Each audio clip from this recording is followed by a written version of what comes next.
안녕하세요. 그나마타임 플러스입니다. 비가 자주 내리네요.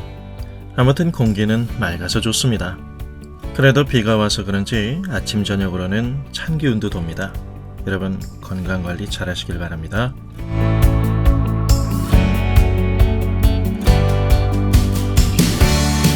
여러분 친구라는 영화 아시죠? 제 기억으로는 2001년도 봄에 개봉한 것으로 기억합니다. 오래전에 봤던 영화지만 지금도 기억 속에 남는 한마디의 대사가 있습니다. 교사가 학생의 볼을 비틀면서 한 말이었죠. 네 아버지 뭐 하시노? 교회라는 울타리 안에서 자라오면서 인간됨에 관하여 기가 닳도록 들은 교육 중에 하나가 사람은 무엇을 하느냐가 아니라 어떤 사람이 되느냐가 더 중요하다는 말이었습니다. 한 사람의 가치는 doing이 아니라 being으로 결론 내릴 수 있다는 말이죠. 한 인간의 존재감을 제대로 드러내는 매체가 됨됨이라는 말입니다. 물론 맞는 말이죠. 우리는 흔히 그렇게 말하지만 그 사람의 지위나 그 사람이 가진 소유의 넉넉함이 아니라 그 사람의 됨됨이가 핵심이라고 말하면서도 교육으로 사람을 바꾸겠다며 잔소리의 화신이 되어 스승을 자처했던 분들의 순수한 교육 이념과 열정도 결국 돈과 명예와 권력으로 들이미는 사람들 앞에서 꼬리를 내리는 일은 그리 새삼스러운 일은 아니었던 것 같습니다. 물론 저 역시 솔직히 전혀 다르지 않은 인간임을 부인할 수는 없습니다.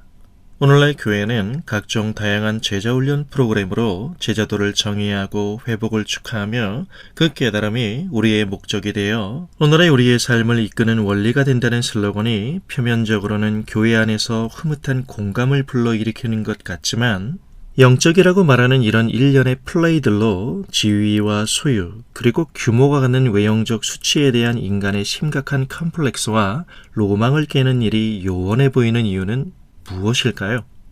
제가 말하고자 함은 단지 그것을 비난하고자 함이 아니라 그 문제에 대한 크리스찬이 갖는 딜레마입니다. 인간의 욕심은 인간의 이성보다 강하죠. 교육으로 사람을 바꾼다 하지만 교회 교육의 최소한의 통제가 규모와 새로 중독된 인간의 마음에서 통하는 일이 생각처럼 결코 쉽지 않다는 현실은 이것도 오늘날 교회가 상식적이라는 전제하에서 가능하지만요. 솔직히 다른 사람을 볼 것도 없습니다. 바로 지금 내 안에서 확인되는 사실이니까요. 고작해야 기독교 신앙의 영향은 이건 하면 안 되는데 라는 미세한 후회가 섞인 신령한 한숨이라고나 할까요? 크리스찬이라고 자처하는 우리 또한 사람을 대하는 태도에 있어 심각한 동상이몽이 존재합니다. 그 사람의 소유와 신분이 인생의 차이를 가져다주는 세상 속에서 사람을 바라보는 그 차별성은 결국 시각에 의한 차별일 수밖에 없습니다.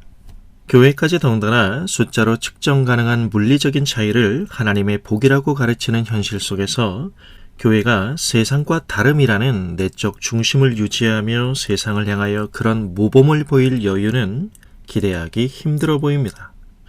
솔직히 타락이 별거겠습니까? 교회에서조차도 물질적인 차이로 공인된 갑질의 영역이 형성되는 경우가 다반사라는 슬픈 현실이죠. 모든 사람이 하나님의 형상이라는 인간에 대한 기독교적인 해답이 사람을 대하는 우리의 일상에는 그다지 큰 영향을 주지 못하는 이유입니다. 인간 존재가 아닌 지위와 소유의 분량으로 가늠되는 그런 사회 속에서 크리스찬마저도 작은 양심이 되기는커녕 사회적 신분으로 확인되는 승자 독식 구조에 신앙으로 일조하고 있다는 현실은 2019년 오늘을 사는 우리에게 무척이나 사실적으로 다가오는 모순입니다. 돈과 권력 그리고 명예라는 모종의 권력 메커니즘이 강력하고 짭짤한 이익을 가져다주는 현실 앞에서 마음은 아무리 주님의 말씀을 연습해도 보여지는 것으로 굳이 그 사람과 연결시키고 싶어하는 우리의 심리는 보이는 것으로 새로운 낭만주의를 세워가는 오늘의 교회 안에서 확인되는 비겁한 정서입니다. 세속적 멘털리티로 뒤범벅이 된 번영신앙의 찬가를 교회 안에서도 변함없이 당당히 부르는 생각 없는 시류 속에서 또한 그런 궤변이 통한다는 것도 그 신봉자들에게는 고마운 복일 것입니다. 솔직히 보여지는 차이가 불편한 긴장을 만드는 세상 속에서 나날이 더 화려해져 가며 더 삐까뻔쩍해지는 삶을 마다할 사람은 아무도 없을 것입니다. 하지만 우리가 당연시 여기는 것들을 하나님께서는 당연시 여기지 않는다는 사실에 대해서 우리는 크리스찬으로서 생각하고 고민해 볼 필요가 있지 않을까요? 하나님 앞에서 과연 무엇이 정당한가를 생각하고 고민하지 않는다면 우리는 우선순위를 잃고 타락하게 됩니다. 다시 말해 하나님의 생각과 우리가 갖는 생각의 거리의 차이에서 발생하는 이 긴장감은 주님을 위해서는 NO라고 말할 수 있는 과감한 결단을 잉태하든지 아님 분명 사람들 앞에서 우월감을 즐기고 싶은 욕망으로 십자가를 지고 날마다 자기를 부인하며 나를 따르라는 이 주님의 엄중한 요구 앞에 슬며시 눈을 감고 말 것을 충동질하게 될 것입니다. 하나님의 형상인 나라는 한 사람의 존재의 점수가 철저하게 돈으로 환치되고 연봉으로 재단되는 인간 상품 문화 속에서 우리가 그은 경계로 어떤 사람은 보이지 않는 유령이 되고 맙니다. 우리 또한 신앙의 속물적 우월의식으로 사람을 내려다보고 있는 잡벅신앙의 소유자가 아닌가요? 하나님의 복음 안에서 사람을 올바로 이해하고 해석하는 일은 하나님에 대한 사랑이 반드시 사람을 향한 사랑으로 흘러가야 하는 성도의 정체성에 직결된 문제입니다.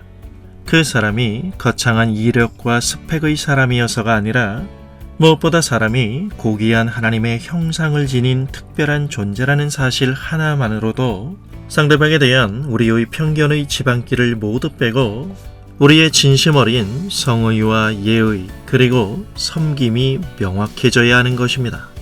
나는 지금 보이는 것으로가 아닌 주님의 마음으로 사람을 대하고 있는가의 이 질문 앞에 자유롭지 못한 우리 자신에 대한 자책과 회개 속에서 차별적 질서에 대한 해체 선언이 필요합니다.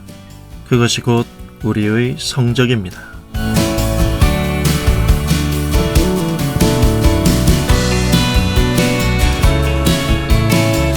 저는 나이를 먹어가면서 찬송가가 너무너무 좋아지더라고요.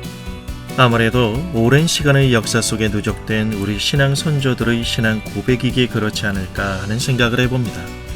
다가오는 주말 즐겁게 보내시고요. 다음 주 월요일 그나무 타임에서 만나죠. 감사합니다.